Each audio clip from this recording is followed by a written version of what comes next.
Le XIXe siècle voit se développer la révolution industrielle, d'abord en Angleterre, puis dans la deuxième moitié du siècle en France.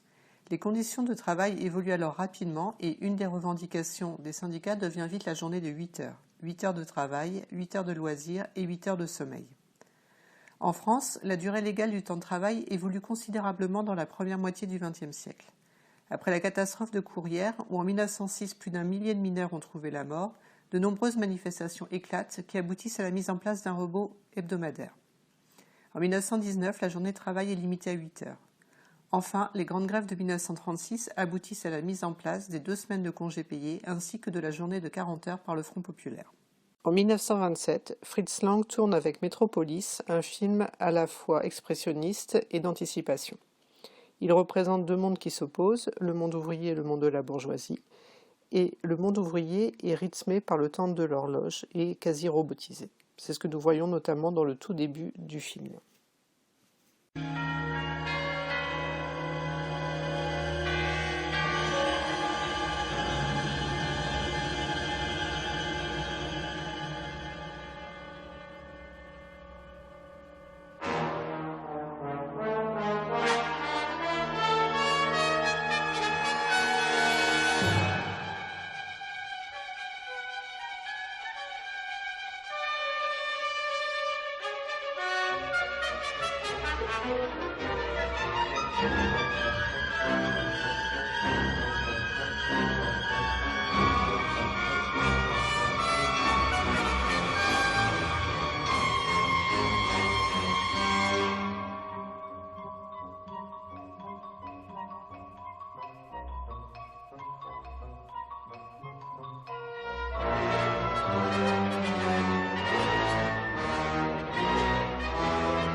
Aux États-Unis, en 1936, Charlie Chaplin tourne son dernier film muet, Les Temps modernes, dernière apparition du personnage de Charlot également. Il y caricature le travail moderne, industriel. L'ouvrier est pris par le temps, enfermé dans l'engrenage de la machine, même le temps de repas doit être optimisé.